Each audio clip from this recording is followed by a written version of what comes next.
اللہ اللہ اللہ اللہ اللہ اللہ اللہ اللہ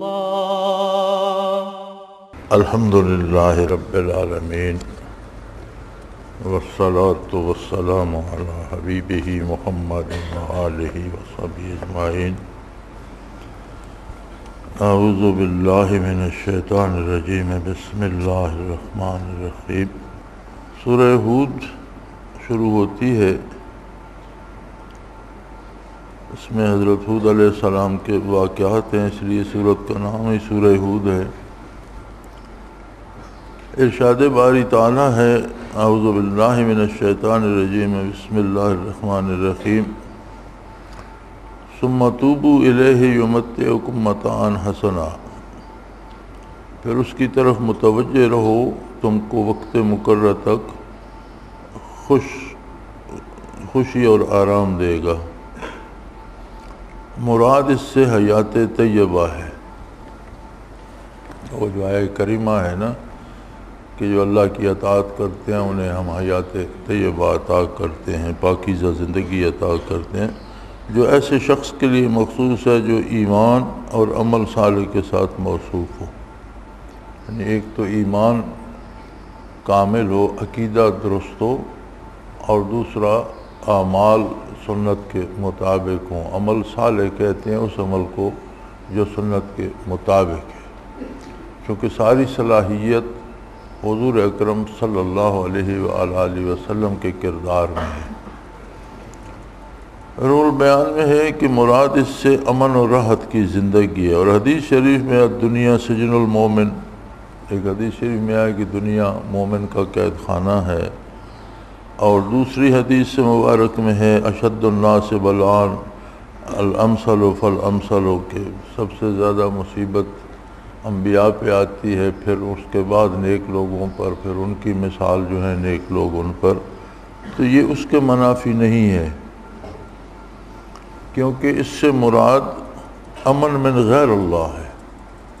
یعنی آسودہ زندگی سے مراد یہ ہے کہ کوئی اللہ کے سوا کوئی شیطانی طاقت، کوئی طاغوتی طاقت، کوئی ایسا انسان جو شیطان بن گیا اسے ایذا نہیں پہنچا سکے گا۔ اللہ کی طرف سے جو مشقت آتی ہے وہ نیک لوگوں کے لیے یا تلافی مافات ہوتی ہے یا ترقی درجات ہوتی ہے۔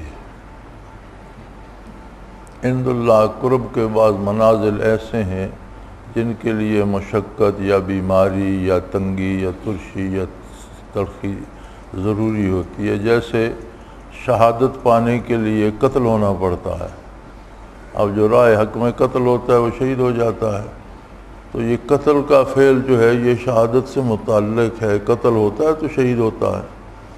اسی طرح بعض مقامات قرب ایسے ہیں جن کے ساتھ کچھ بیماریاں، کچھ تکلیفیں، کچھ ایسے حالات جن میں اللہ کثرت سے یاد آئے لگی ہوئی ہوتی ہیں، تو نیک لوگوں پہ جو مشقت آتی ہے وہ ترقی درجات کا سبب ہوتی ہے۔ یا جو مقامات اللہ نے عطا کیے ہیں اسے ان کے مطابق اس کا مجاہدہ نہیں ہوتا، تو کچھ مشقت بھیج دی جاتی ہے تاکہ وہ تلافی مافات ہو جائے، یعنی جو کمی رہ گئی تھی وہ پوری ہو جائے۔ تو یہ نہیں ہے کہ نیک لوگ بالکل بیمار نہیں ہوتے یا ان پر کوئی تنگی یا ترشی نہیں آتی ہے، لیکن وہ اللہ کی طرف سے ہوتی ہے، اور اسے وہ اس طرح محسوس نہیں کرتے جس طرح بدکار یا بے دین آدمی محسوس کرتا ہے۔ مراد یہ ہے کہ وہ اس سے پریشان نہیں ہوتے، جبکہ بدکار آدمی یا غیر مومن سہولتیں پا کر بھی پریشان رہتا ہے، دولت پا کر بھی پریشان ہوتا ہے، اولاد اور دنیاوی نعمتیں بھی اس کے لیے پریشانی لاتی ہیں۔ وقولہ تعالی وَمَا مِن دَابَّةٍ فِي الْأَرْضِ إِلَّا عَلَى اللَّهِ رِزْقُهَا، ترجمہ ہے کوئی جاندار روئے زمین پر چلنے والا ایسا نہیں کہ اس کی اللہ کے نہ ہو۔ اس میں ترغیب عظیم ہے توکل فی الرزق کی، اور روح میں ہے کہ اگر اسباب اس کو اعتقاد کے ساتھ اسباب کو اس اعتقاد کے ساتھ اختیار کرے کہ اللہ تعالیٰ مسبب الاسباب ہے، اور یہ اعتقاد نہ ہو کہ بدون اسباب کے رزق حاصل نہیں ہوتا، تو یہ توکل کے منافی نہیں۔ خلاصہ یہ ہے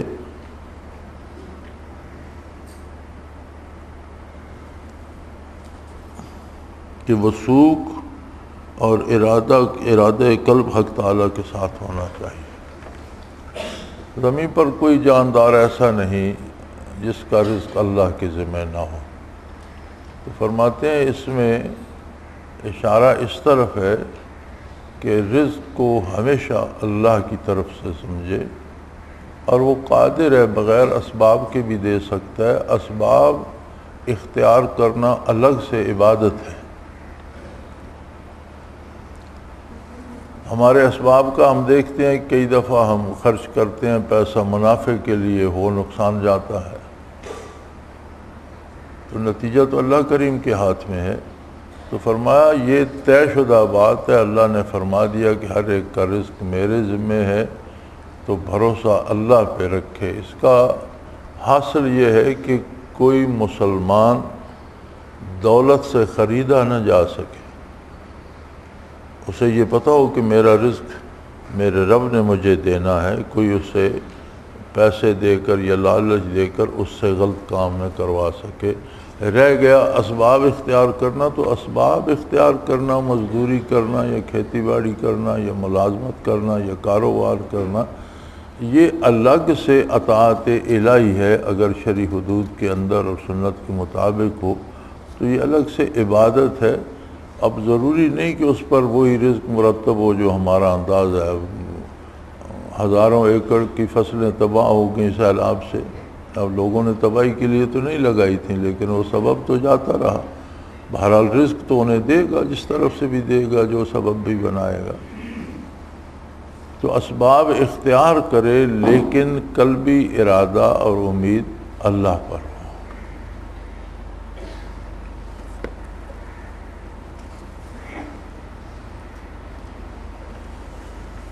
قوله تعالیٰ وَلَئِنْ أَذَقْنَا الْإِنسَانَ إِلَىٰ قَوْلِهِ تَعَالَىٰ عَمِلُ الصَّالِحَاتِ، اگر ہم انسان کو اپنی مہربانی کا مزہ چکھا کر اس سے چھین لیتے ہیں تو ناامید اور ناشکر ہو جاتا ہے۔ اگر اس کو کسی تکلیف کے بعد جو کہ اس پر واقع ہوئی، جو کسی نعمت کا مزہ چکھا دیں، تو کہنے لگتا ہے کہ میرا سب دکھ درد رخصت ہوا، اترانے لگتا ہے، شیخی بگاڑنے لگتا ہے۔ مگر جو لوگ مستقل مزاج ہیں وہ نیک کام کرتے ہیں۔ یعنی انسانی مزاج یہ ہے کہ اگر اس پہ تکلیف آ جاتی ہے تو وہ سارے پچھلے جتنے سکھ اس کے تھے بھول جاتا ہے، اور کہتا ہے جی ہماری عمر تو دکھ درد میں ہی گزر گئی۔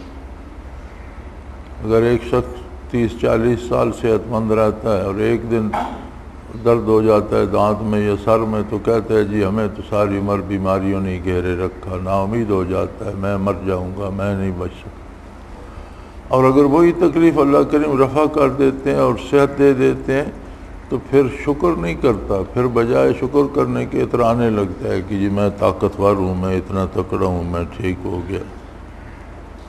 تو اس میں اس طرف اشارہ ہے کہ بندہ کو ہر حالت میں عیش ہو یا بلا ہو، حق تعالیٰ ہی پر وثوق اور توکل چاہیے۔ لیکن جو اللہ کے بندے ہیں وہ مصیبت میں بھی اللہ پہ بھروسہ کرتے ہیں، اور عیش و آرام میں بھی عظمت الہی کی بات کرتے ہیں اور اللہ کا شکر ادا کرتے ہیں۔ چنانچہ انسان کی طبعی حالت کو جان کر بیان فرمایا کہ رحمت کے بعد شدت ہونے پر یاس و کفران و مصیبت کے بعد اور نعمت ہونے پر فخر کرتا ہے۔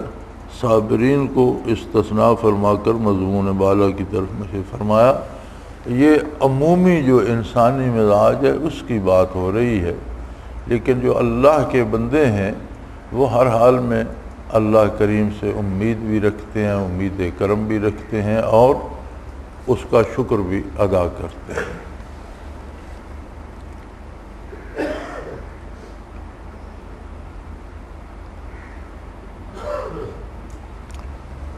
حضرت مکی رحمۃ اللہ تعالیٰ علیہ، مہاجر مکی رحمۃ اللہ تعالیٰ علیہ مکہ مکرمہ میں بیٹھے تھے کسی مجلس میں، اور بیان یہ کر رہے تھے، یہی بات بیان کر رہے تھے جو ابھی اس آیہ کریمہ کے تحت ہوئی، کہ دکھ اور بیماری اور تکلیف بھی اللہ کی طرف سے ہوتی ہے، اور یہ بھی اللہ کی نعمت ہوتی ہے۔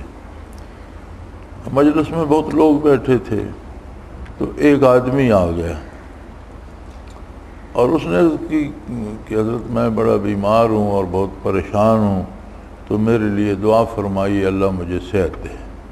سب لوگوں نے سوچا کہ حضرت تو ابھی تک بیماری کے فضائل بیان کر رہے تھے کہ بیماری بھی اللہ کی نعمت ہوتی ہے، اب یہ آ گیا، اب یہ کہتے ہیں اللہ مجھے بیماری سے نجات دے۔ اب دیکھیں حضرت کیا فرماتے ہیں۔ تو انہوں نے دعا کے لیے ہاتھ اٹھائے اور عرض کی، بار الہ تیرا یہ بندہ کمزور ہے، تیری بیماری والی نعمت برداشت نہیں کر سکتا، اس کو صحت کی نعمت سے بدل دے۔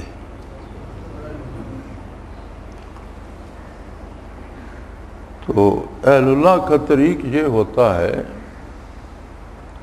کہ دکھ ہو یا سکھ، بیماری ہو یا تکلیف، تنگی ہو یا فراخی، ہر حال میں اللہ کا شکر ادا کرتے ہیں، اور یوں ہر دکھ بھی آسان ہو جاتا ہے۔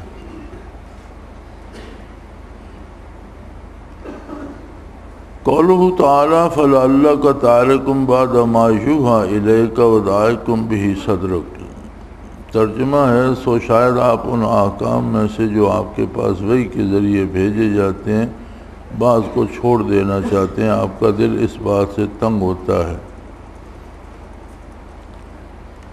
ترک باز وحی سے مراد ترک تبلیغ باز وحی، اور سبب اس کا ذکر صدر ہے جو کلام سے معنی ہوتا ہے، جبکہ متکلم مخاطب صحیح و محل اور قابل نہیں پاتا، اور یہ محل ترجیح طبی کے لیے ہے کہ وہ اس کے مقتضا یعنی ترک کا وقوع نہیں ہوا تو اس میں دوام پر دلالت ہوئی۔ ایک یہ مرید کو جب کلام شیخ کی طرح ہوگا تو توجہ نہیں تو شیخ کا کلام مکمل ہو جاتا ہے۔ دوسرا یہ کہ ارشاد ضروری ہو تو شیخ کو اس انقباض کے اقتضاء یعنی ترک کلام پر عمل کرنا چاہیے۔ فرمایا بعض اوقات یہ ہوتا ہے کہ حضور اکرم صلی اللہ علیہ وسلم کی ذات کے بارے ارشاد ہوتا ہے کہ بعض دفعہ آپ کا دل چاہتا ہے کہ جو چیز آپ پر وحی کی گئی ہے وہ جو سامنے مخاطب ہیں آپ ان پر بیان نہ کریں کہ آپ کا دل اس بات سے تنگ ہے۔ اس کی وجہ یہ ہوتی ہے کہ مخاطب یا جو سننے والا ہے، سامنے جو بندہ ہے، اس کے دل میں ایسی کوئی کیفیت ہی نہیں کہ اس پر وہ حال بیان کیا جائے۔ تو نبی کریم صلی اللہ علیہ وسلم کا بھی بعض اوقات دل چاہتا تھا کہ یہ بات اس بندے کو نہ بتائی جائے، اس لیے کہ اس نے تردید ہی کرنی ہے یا اس سے فائدہ ہونے والا نہیں، حالانکہ حضور نے عمر بھر ایسا کیا نہیں، لیکن بعض اوقات قلب اطہر پہ انقباض آ جاتا تھا۔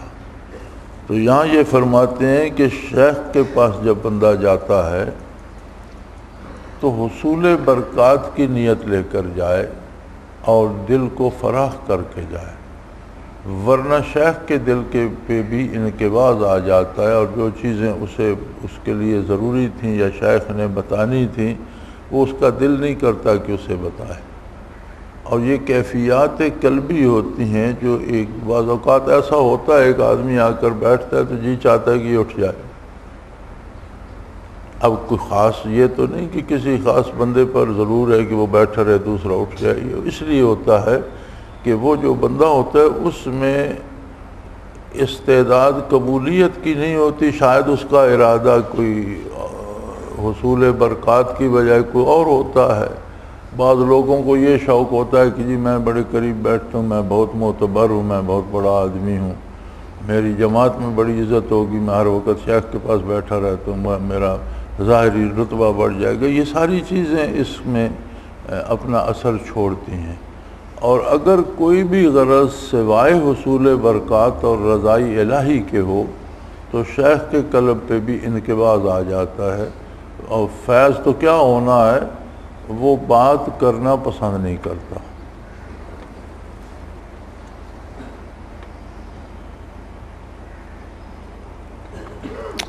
قولوا تعالیٰ فَإِن لَّمْ يَسْتَجِيبُوا لَكُمْ فَاعْلَمُوا إِنَّمَا أُنزِلَ بِعِلْمِ اللَّهِ، اگر یہ کفار تم لوگوں کا کہنا نہ مانے تو یقین کر لو یہ قرآن اللہ ہی کے علم سے اترا ہے۔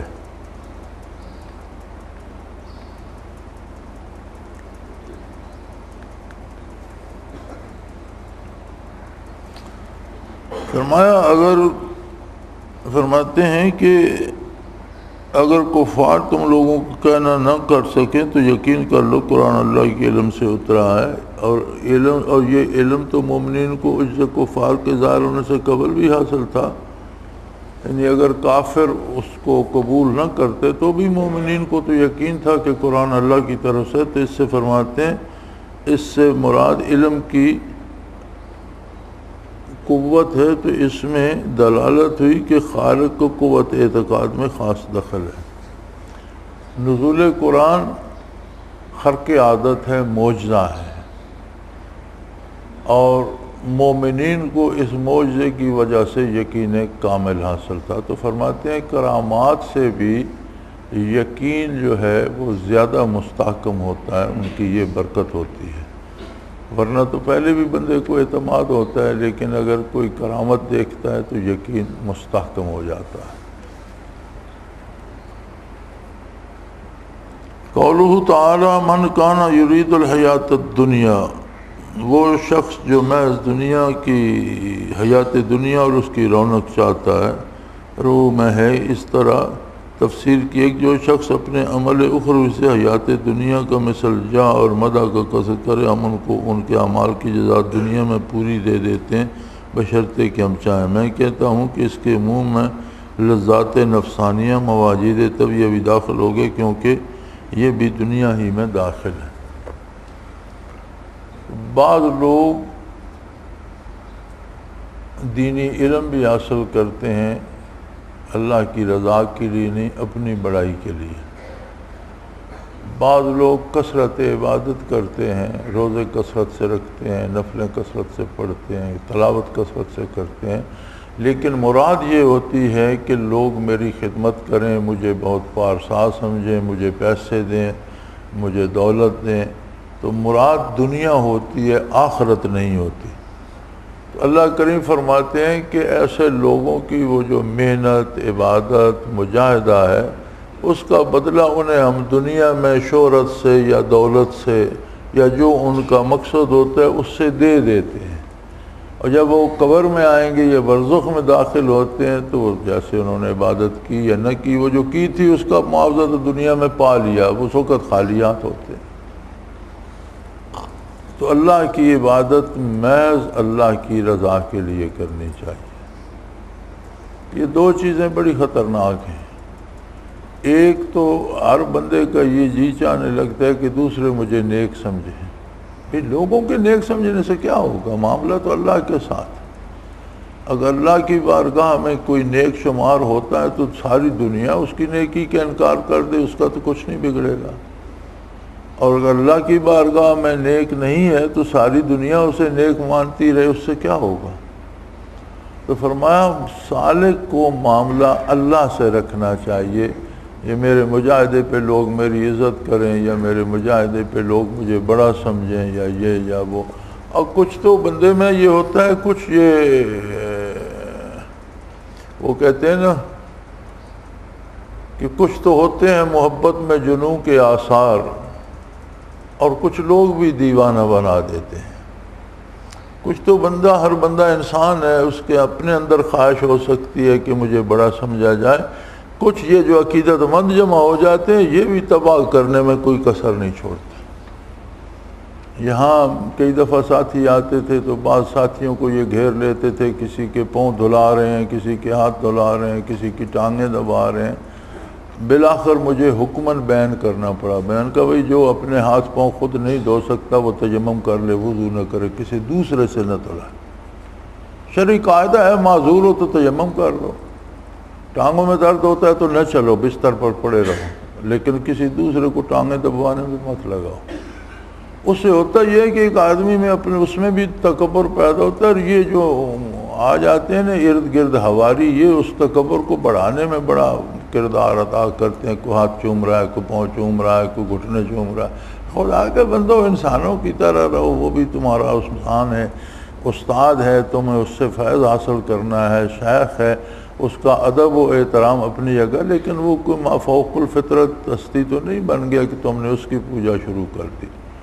تو کچھ تو ہوتے ہیں محبت میں جنوں کے آثار، کچھ کمی تو بندے میں خود بھی ہوتی ہے، کچھ لوگ بھی دیوانہ بنا دیتے ہیں، کچھ یہ گھٹنوں کو ہاتھ لگانے والے بھی بندے کے پلے کچھ نہیں چھوڑتے، اور اس میں ایک وہم پیدا کر دیتے ہیں کہ میں کوئی مافوق الفطرت انسان ہو گیا ہوں یا مجھ جیسا دوسرا کوئی نہیں۔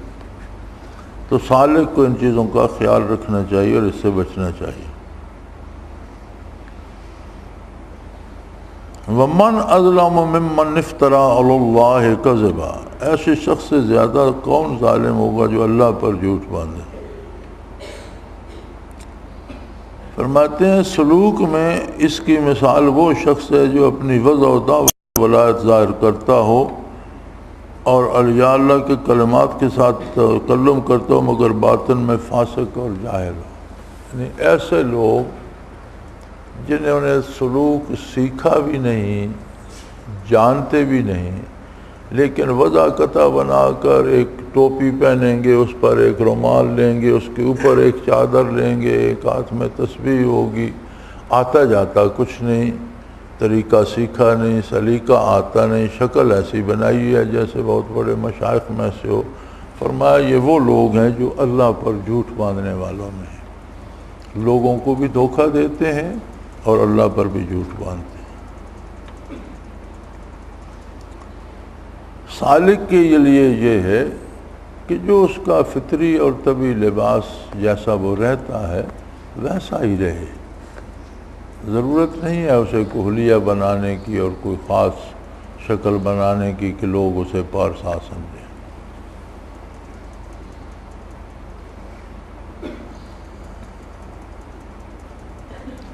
قوله تعالی وما نراک اتبعک الذین هم اراذلنا، ہم دیکھتے ہیں کہ تمہارا اتباع انہی لوگوں نے کیا جو ہم میں سے بالکل رذیل ہیں، کمزور ہیں۔ اس میں اس شخص پر رد ہے جو ولایت کو شریف عرفی کے ساتھ خاص سمجھتا ہے۔ البتہ نبوت کو اللہ تعالیٰ نے شرفاء کے ساتھ خاص فرمایا، چونکہ اس میں وہ مسئلے جو نبوت سے مقصود ہیں کہ لوگ ان کا اتباع کریں، اور شرفاء کا اتباع سے شرفاء کو آر نہیں ہوتا۔ یہ ضروری نہیں ہے کہ غریب آدمی یا کمزور آدمی یا پیشہ ور ولی نہیں ہو سکتا، یہ ضروری نہیں ہے۔ یہ سمجھا جائے کہ جی ولایت بڑے بڑے خاندانوں کو اور اعلیٰ لوگوں کو ہی ملے گی، ولایت کے لیے یہ شرط نہیں ہے، بلکہ اللہ کی رحمت ہے، جو طلب کرے جسے چاہے اسے عطا کرتے۔ لیکن فرماتے ہیں نبوت ہمیشہ اعلیٰ خاندانوں کو ملتی ہے، اس لیے کہ نبوت کا اتباع سب کے لیے ضروری ہوتا ہے، اور عام آدمی کے لیے یا شرفاء کے لیے بھی شرفاء کا اتباع کرنا ان کے مزاج کے مطابق ہوتا ہے، مزاج کے خلاف نہیں ہوتا۔ لیکن اگر کسی کمزور کو نبوت دے دی جائے تو شاید جو سردار ہیں قوم کے یا بڑے خاندانوں کے لوگ ہیں وہ کہیں گے جی ہم اس جلا ہے یا موچی کا اقتداء کیوں کریں۔ لیکن ولایت کے لیے یہ شرط نہیں ہے، چونکہ ولی کا اقتداء کوئی ضروری نہیں، اقتداء نبوت کا کیا جاتا ہے، تو ولایت کسی کو بھی مل سکتی ہے، یہ شرط نہیں کہ اعلیٰ خاندانوں سے۔ ہاں سلوک میں بھی حضرت رحمۃ اللہ تعالیٰ علیہ فرمایا کرتے تھے کہ جو مناسب ہیں غوث یا کتب یا اس طرح کے جو منصب ہیں وہ عموماً اعلیٰ خاندانوں کو ہی عطا ہوتے ہیں، اور عموماً خلفائے راشدین کی نسل میں سے ہوتے ہیں۔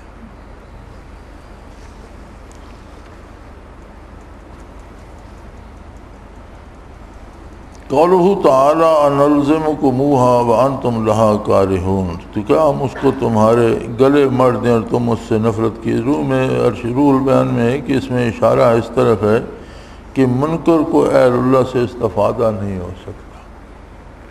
اللہ کریم نے فرمایا کہ تم اگر میرے نبی کی بات رد کرتے جاؤ تو میں زبردستی تم پر ہدایت ٹھوس دوں کہ تمہیں ضرور ہدایت نصیب ہو، ایسا نہیں ہوگا۔ تو فرماتے ہیں اسی طرح جس کے دل میں انکار ہو، دل سے عقیدت مند نہ ہو اسے کسی ولی اللہ سے فائدہ نہیں ہو سکتا، وہ برکات حاصل نہیں کر سکتا جب تک اس کے دل میں عقیدت نہ ہو۔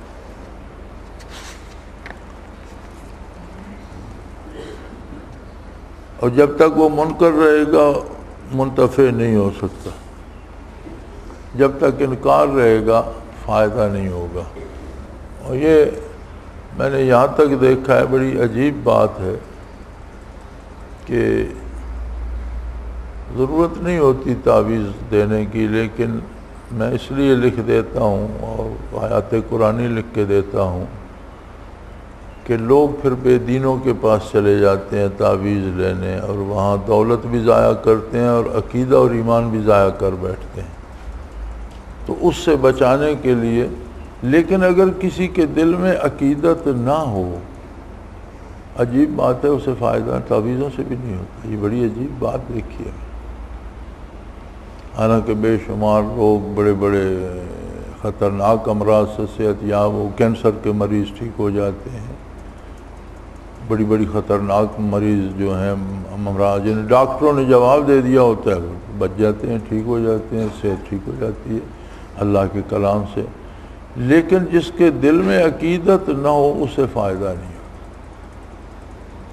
تو 2-3-4 دفعہ پچھلے دنوں بھی یہ حادثہ ہوا۔ ساتھیوں کو ایک عادت ہے، خود آئیں گے، نہ وہ میرا جی فلاں رشتہ دار ہے، نہ وہ بھی بیمار ہے، اس کو تعویذ دے دیں۔ تو میں انہیں کہتا ہوں کہ وہ جو تمہارا رشتہ دار ہے اس کی عقیدت بھی کسی سے ہوگی، اس کا بھی کوئی پیر ہوگا، کسی کو وہ نیک سمجھتا ہوگا، اسے کہو اس سے لے۔ جب میرے ساتھ اس کا عقیدت کا تعلق نہیں، تمہیں اپنا کام ہے وہ کرو، تم دوسرے کے کیا لگتے؟ یا اسے بتا دو کہ بھئی فائدہ ہوتا ہے، اگر اس کا دل مانے گا تو وہ بھی آ کے لے جائے گا۔ تو یہ نوٹ کر لیجئے کہ اپنا کام ضرور کیجئے، اپنی ضرورت کی چیز لیجئے، لیکن وہ فلاں پڑوسی اور اس کا بھائی بیمار ہے اور اس کا چچا زاد تھا، اس کے سسر کی بہنوئی کی بیٹی بیمار ہے، بھئی اتنا اس طرح میرے ساتھ نہ کیا کرو۔ ہر بندے کی اپنی کسی نہ کسی جگہ عقیدت ہوتی ہے، اسے وہاں سے لینے دو۔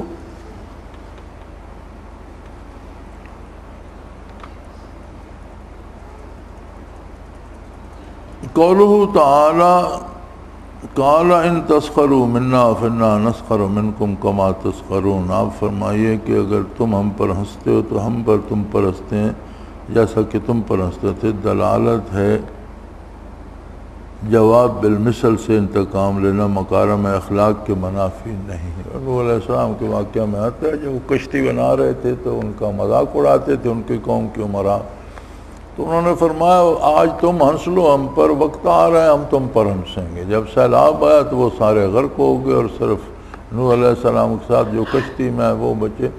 تو فرماتے ہیں کہ جواب بالمثل یعنی جیسا کسی نے کہا ہے ویسا ہی جواب دینا اخلاق کے منافی نہیں ہے، اس پر زیادتی نہ کرے، لیکن جو اس نے کہا ہے ویسا کہا جا سکتا ہے۔ قولہ تعالی ونادى نوح ابنہ وکان فی معزل یا بنی یرکب معانا۔ قولہ تعالی لا عاصم اليوم من امر اللہ الا من رحم۔ نوح علیہ السلام نے اپنے بیٹے کو پکارا، وہ علیحدہ مقام پر تھا کہ اے میرے بیٹے ہمارے ساتھ سوار ہو جا، تو یہاں تک کہ نوح علیہ السلام نے فرمایا کہ آج اللہ کے قہر سے کوئی بچانے والا نہیں جس پر وہی رحم کرے۔ اس میں دلیل ہے کہ اسباب عزون فی ما کی مباشرت توکل کے مخالفت نہیں، جیسے کشتی نوح میں سوار ہونا اسباب غیر معزون فیہا کی مباشرت منافی توکل ہے، جیسے کنان کا پہاڑ کی پناہ لینا۔ وہ اسباب جن کو اختیار کرنے کا حکم اللہ نے دیا ہو اور اجازت دی ہو وہ اختیار کرنا توکل کے منافی نہیں۔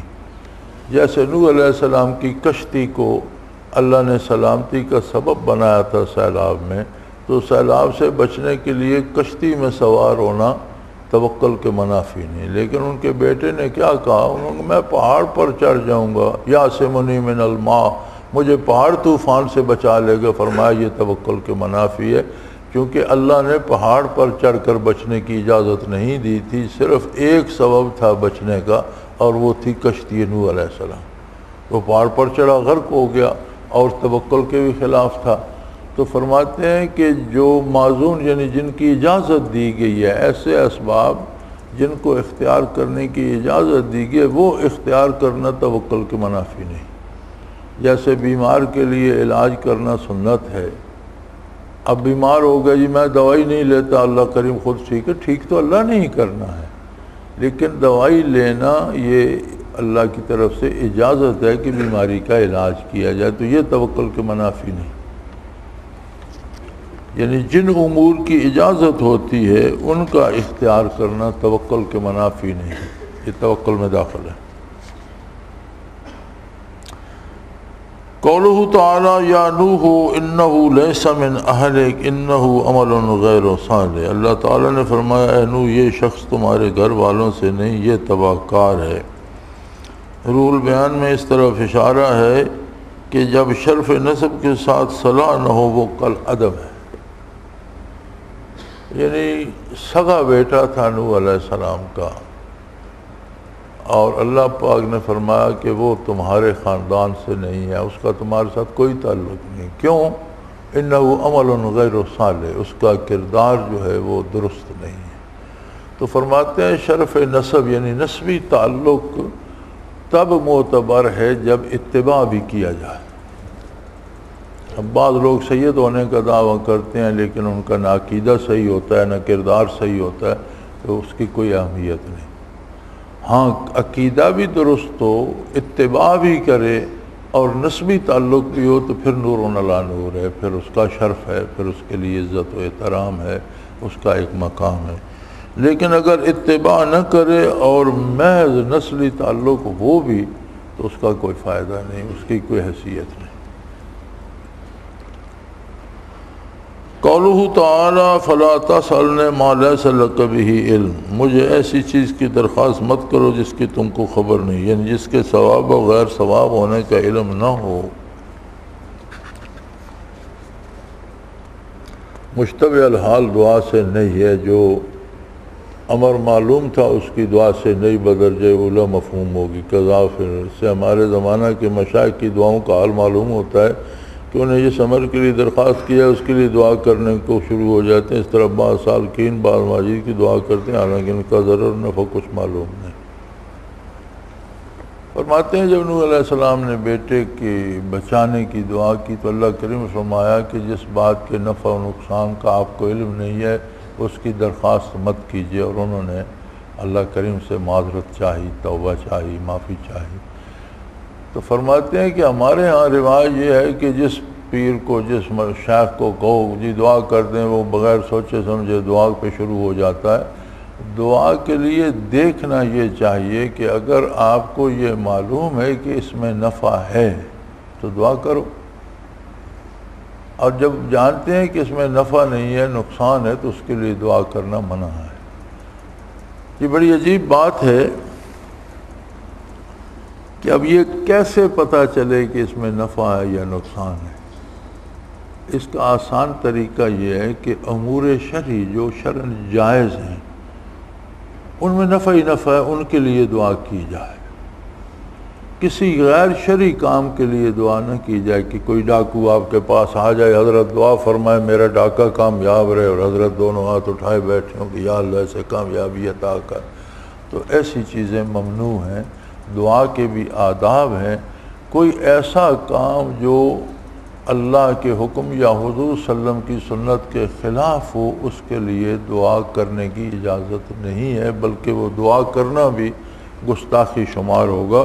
اور حضرت بڑے دکھ سے لکھتے ہیں کہ ہمارے زمانے کے مشائخ کا تو حال یہ ہے کہ وہ ہر وقت دعا ہی میں لگے رہتے ہیں، اور بعض سالکین بھی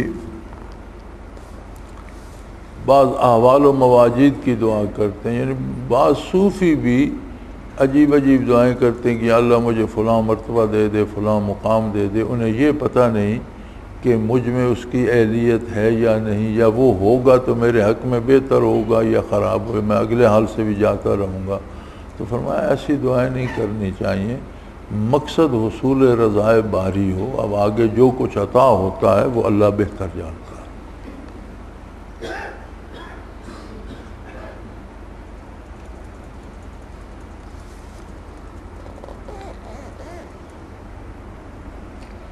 قوله تعالی یا قوم استغفروا ربکم ثم توبوا الیہ یرسل السماء علیکم مدرارا ویزدکم قوۃ الی قوتکم، اے میری قوم تم اپنے رب سے معاف کراؤ، پھر اس کی طرف متوجہ ہو، خوب بارشیں برسائے گا اور تم کو قوت دے گا۔ اس میں دلیل ہے کہ طاعات کو راحت دینیہ اور خوش عیشی میں بھی دخل ہے، یعنی جو آدمی نیکی کرتا ہے اور اللہ کے بتائے ہوئے قاعدے کے موافق رہتا ہے، اسے دنیا میں بھی آرام اور غلبہ اور طاقت نصیب ہوتی ہے۔ یہ جو دنیاوی اثرات ہیں، اگر ایک آدمی کا ایمان اور عقیدہ بھی درست ہے اور وہ عمل بھی اس کا صالح ہے تو دو عالم میں اس کو خوشی اور راحت اور قوت نصیب ہوتی ہے۔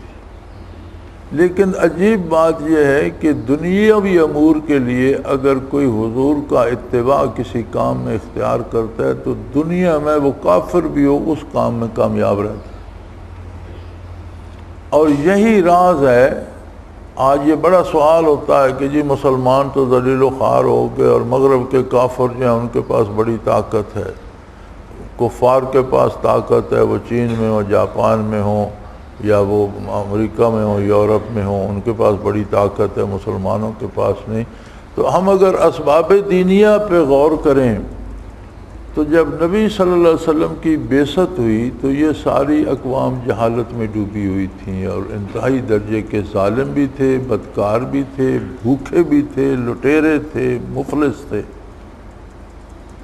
ان کے ہاں نہ کوئی انتظام و انصرام ہوتا تھا، نہ ان کے ہاں کوئی شرافت تھی، نہ ان کے ہاں آسودگی تھی۔ اسلام کے غلبے کے بعد انہوں نے حضور کو نبی تو نہیں مانا، لیکن جو معاشرے میں اصلاحات حضور نے کیں اور جو چیزیں نافذ کیں ان کا مطالعہ کر کے انہوں نے وہ چیزیں اپنا لی۔ مثلا تجارت میں انہوں نے اصول بنا لیا دیانت داری کو،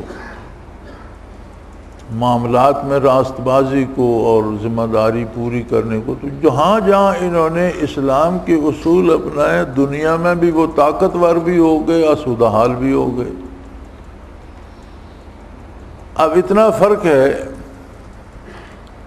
کہ یورپ میں آپ کسی دکان سے کوئی چیز خریدتے ہیں تو وہاں طریقہ یہ ہے کہ چیزیں لگی ہوتی ہیں سامنے دیکھنے کے لیے۔ آپ کو یہ جوتا پسند ہے، آپ نے کہا مجھے یہ جوتا چاہیے، وہ جو لگا ہوا ہے اس پہ ڈسپلے پہ یا نمائش پہ وہ لگا رہتا ہے، اس کا وہ بند پیکٹ آپ کو اندر سے سٹور سے نکال کے دے دیتے ہیں۔ آپ نے لیا، گھر چلے گئے۔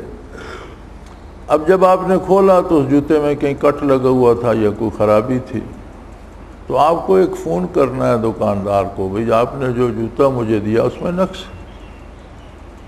ان کی اپنی گاڑی آئے گی، ان کا اپنا بندہ آئے گا، دوسرا جوتا لے کر آئے گا، پہلے خراب والا لے جائے گا، اچھا دے جائے گا، آپ سے معافی بھی چاہے گا کہ آپ کو تکلیف۔ یہ تو کاروباری اصول ہے۔ یہ تو یورپ تو چھین کر کھانے والا تھا، امریکہ تو چھین کر، انہیں کس نے بتایا؟ اب یہاں ہم اپنے ملک میں دکان سے چیز خریدتے ہیں، وہ ہمیں دکاندار رسید دیتا ہے، اگر الٹ کر دیکھیں تو پیچھے لکھا ہوتا ہے خریدی ہوئی چیز واپس نہ ہوگی، خواہ وہ گلی سڑی ہے جیسی ہے، وہ وہیں پیچھے لکھ کے دے دیتا ہے کہ دکان میں کھڑے کھڑے بھی آپ نے پیمنٹ کر دی، اب واپس نہیں ہوگی۔ یار یہ کون سی دیانتداری؟ پیمنٹ کی تھی صحیح چیز کے لیے، غلط کے لیے تو نہیں کی تھی، آپ نے غلط دے دی۔ تو وہ جو علامہ مرحوم نے کہا تھا کہ مسلم معین ہوا کافر تو ملے حور و قصور، جو سلیقے مسلمان کو اپنانے چاہیے تھے وہ کافر نے اپنا لیے تو دنیوی غلبہ تو اسے بھی حاصل ہو گیا۔ اب اگر مومن بھی وہ سلیقے اپنائے تو یقیناً کافر سے زیادہ غلبہ اسے نصیب ہوگا کہ اس کے پاس ایمان بھی ہے اور اتباع بھی ہے۔ تو اس طرف تو ہم جاتے نہیں، بلکہ میں ایک تو ہمیں خبروں والوں نے پتہ نہیں یہ سچ بتاتے ہیں یا جھوٹ بتاتے ہیں، اب یہ خبریں اخبار پڑھنا اور ٹی وی دیکھنا تو بند کر دینا چاہیے۔ ایک تو انہوں نے ہمارے دماغ خراب کر دیے، اور یہ ایسا میڈیا بے لگام ہوا ہے کہ ہر برائی کو اچھالتے ہیں اور کبھی کسی بھلائی کی کوئی خبر نہیں ہوتی۔ ایسے پتہ چلتا ہے جیسے 20 کروڑ بندوں میں نیکی کوئی نہیں کرتا، سارے برائی ہی کرتے ہیں، صرف برائی خبر بنتی ہے، نیکی کی خبر ہی کوئی نہیں۔ تو کل ایک خبر ٹی وی پہ چل رہی تھی کہ فیصل آباد سے کوئی 3 لڑکیوں نے چیف جسٹس کو خط لکھا کہ ہم سے ماں اور باپ بدکاری کرواتے ہیں اور نہ کریں تو مارتے ہیں، بھوکا رکھتے ہیں۔ تو اس نے پولیس کو حکم دیا اور وہ ایس پی نے چھاپا مارا، لڑکیاں برآمد کیں، سیشن جج کی عدالت میں پیش کی، انہوں نے وہی بات دہرائی۔ اب یہ ایسا بندہ مسلمان بھی ہے؟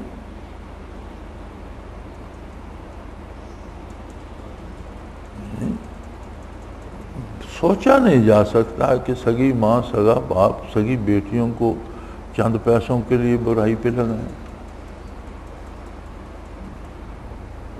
وہ جو فلڈ والوں کو اور سیلاب زدگان کی کر رہے ہیں، تو ان کی تنظیم کل وہ بتا رہے تھے، ان کا نمائندہ بتا رہا تھا کہ جی ہم نے انہیں خیمے لگا کر دیے، ان کو کھانا 2 وقت کا پکا پکایا دال روٹی مہیا کرتے ہیں جو ہو سکتا ہے، تو یہ کہیں سے کیبلیں لگا کر لے آئے اور ٹی ویاں اٹھا کر لے آئے، کھانے کو نہیں ہے لیکن ان خیموں میں لگا کر ہندوستانی فلمیں دیکھ رہے ہیں بیٹھے، اور عورتیں کہتی ہیں ہمیں وہ کریمیں لا کر دو جن سے رنگ گورا ہوتا ہے۔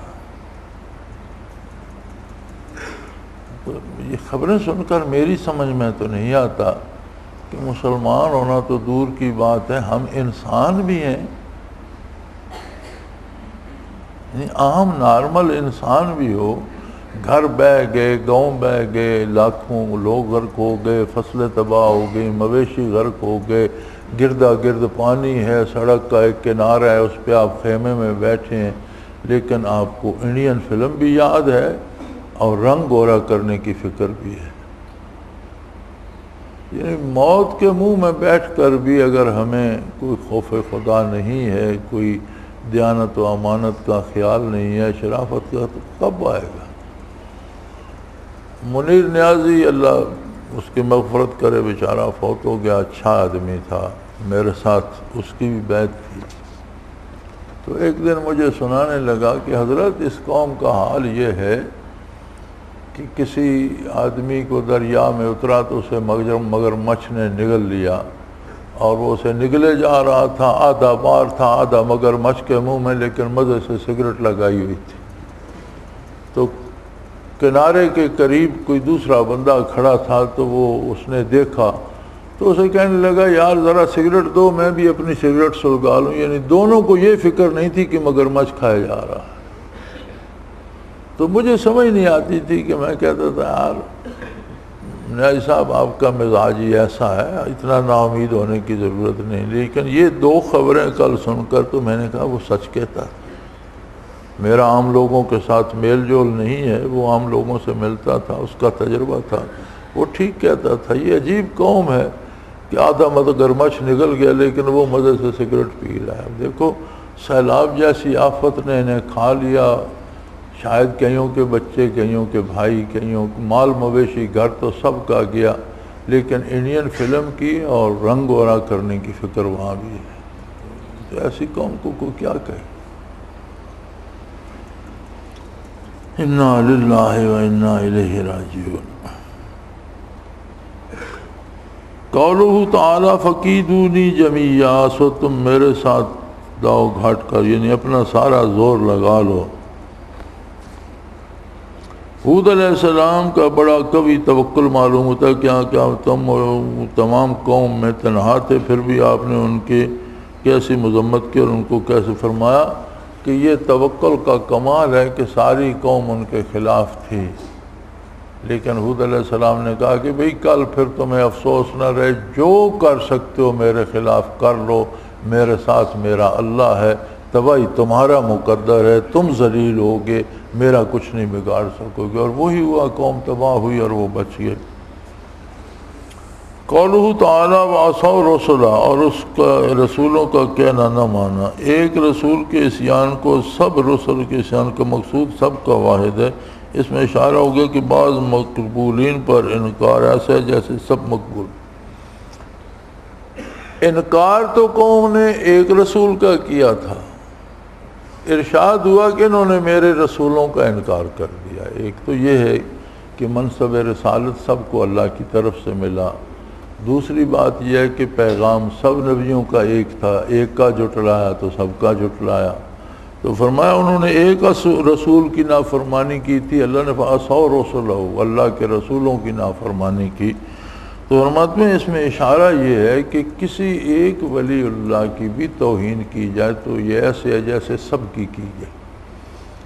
اگر کسی شیخ کی، کسی نیک کی، کسی بزرگ کی کوئی توہین کرتا ہے تو گویا اس نے تمام بزرگان دین کی توہین کی، اس میں اس کا اپنا شیخ بھی شامل ہے کہ وہ بھی اسی صف میں ہے۔ تو فرمایا اس سے بچنا چاہیے۔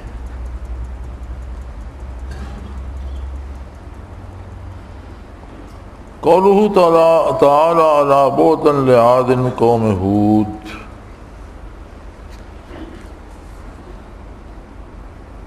رحمت سے دوری ہوئی عاد کو جو ہود علیہ السلام کی قوم تھی۔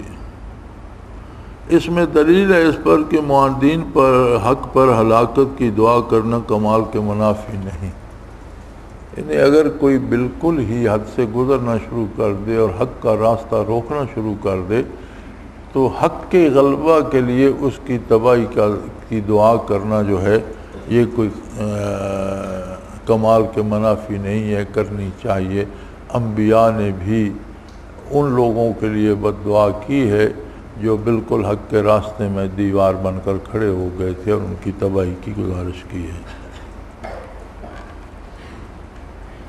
قولہ تعالی فما لبث ان جاء بعجل حنیذ، پھر دیر نہیں لگا یہ تلا ہوا بچڑا لائے۔ اس میں دو امر پر دلالت، ایک بات آداب ضیافت پر کہ ٹھہرانے میں اکرام کرے اور طعام سے اکرام کرے، دوسرے اس امر کر بعض اوقات بعض حکمت سب کاملین کو بھی کشف نہیں ہوتا۔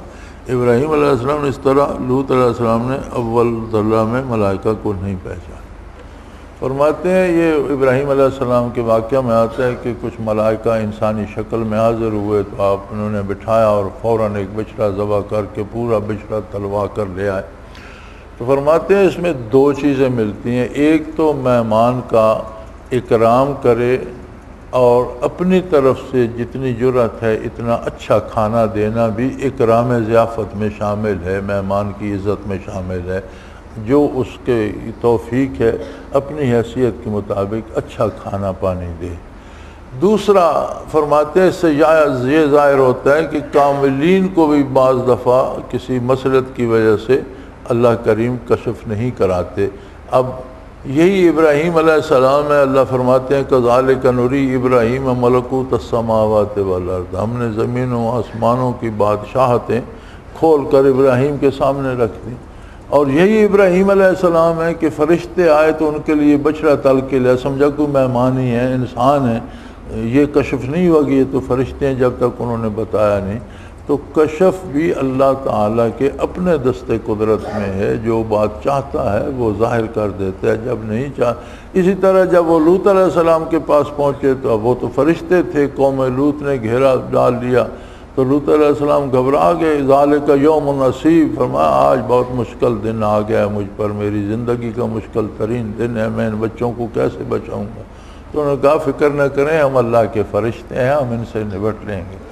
تو نہ ابراہیم علیہ السلام کو پتہ چلا کہ یہ فرشتے ہیں، نہ لوط علیہ السلام، حالانکہ دونوں نبی تھے۔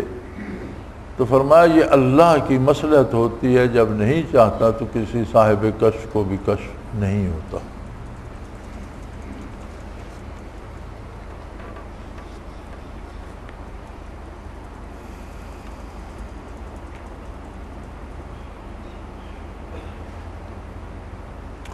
قولہ تعالی اَأَلِدُ وَأَنَا عُجُوزٌ وَهَذَا بَعْلِي شَيْخًا، انہوں نے کہا اب میرا بچہ ہوگا حالانکہ میں بہت بڑھیا ہو چکی ہوں اور یہ میرے میاں بھی بہت ضعیف ہو چکے ہیں۔ اس میں دلیل ہے اس پر کہ اسباب کو اعتبار تعجب کرنا مسلسلات کا کامل یقین منافی نہیں۔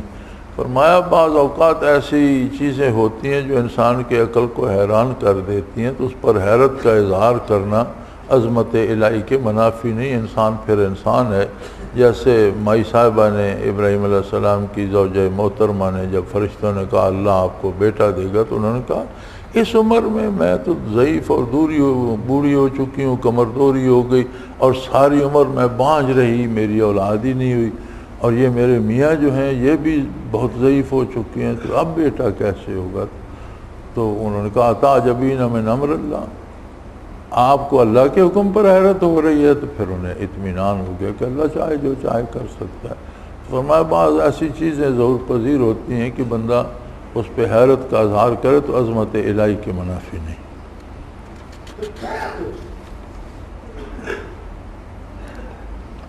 اتعجبین من امر اللہ، فرشتوں نے کہا کہ تم اللہ کے کاموں میں تعجب کرتی ہو، یہ دلیل ہے کہ ملائکہ کا غیر نبی کے ساتھ کلام کرنا ممکن ہے۔ یعنی حضرت ابراہیم علیہ السلام کی زوجہ محترمہ نے جب یہ کہا کہ میں ضعیف ہوں اور یہ میرے میاں بھی ضعیف ہیں، اب ہماری کیا اولاد ہوگی، تو فرشتوں نے کہا کہ تمہیں اللہ کے حکم پر حیرت ہے، تو اس میں دلیل ہے کہ غیر نبی سے بھی فرشتوں کا کلام ہو سکتا ہے، کیونکہ وہ تو نبیہ نہیں تھی، کوئی عورت تو نبی نہیں ہوئی۔ اس کا مطلب یہ ہے کہ غیر نبی سے فرشتے، یہ دلائل السلوک میں ہم پڑھ چکے ہیں۔ قولو تعالیٰ یا قوم ہؤلاء بناتی، لوط علیہ السلام فرمانے لگے کہ اے میری قوم یہ میری بیٹیاں موجود ہیں۔ روح البیان میں ہے کہ اس سے مطلب ان سے نکاح کر لو، مقصود اس سے اپنے مہمانوں کی آبرو کا بچانا تھا۔ یعنی لوط علیہ السلام کا مقصد یہ تھا کہ تم میری بیٹیوں سے نکاح کر لو اور میرے مہمانوں کو ایذا نہ دو۔ اس میں دلالت ہے کہ عرف و رسم پر مصلحت شرعیہ مقدم ہے، یعنی ایک عرف کہتے ہیں جو ہمارے معروف قاعدے ہوتے ہیں، برادریوں کے رواج ہوتے ہیں، رسوم ہوتی ہیں، ہر بندہ جانتا ہے کہ یہ ایسے کیا جاتا ہے، تو اس پر مصلحت شرعیہ مقدم ہے، یعنی زیادہ جو ہے کام شرعی مصلحت کے مطابق کرنا چاہیے، برادری یا خاندانی رسوم کے مطابق نہیں۔ اور شرع کے مقابلے میں عرف کا اعتبار نہیں، شریعت کے مقابلے میں یہ جو برادریوں کے رواج ہوتے ہیں ان کی کوئی حیثیت نہیں ہے۔ چنانچہ اپنی لڑکیوں کا خود پیش کرنا عرف کے خلاف تھا، یہ تو مطلب رسم کے خلاف تھا کہ کوئی بیٹی والا کہے کہ تم میری بیٹی سے نکاح کر لو، یہ تو شروع سے آ رہا ہے کہ بیٹے والے درخواست کرتے ہیں کہ ہمیں رشتہ دے دو، لیکن چونکہ شرعی مصلحت تھی تو آپ نے خود کہا یار میری بیٹیوں سے نکاح کر لو، میرے مہمانوں کو پریشان نہ کرو۔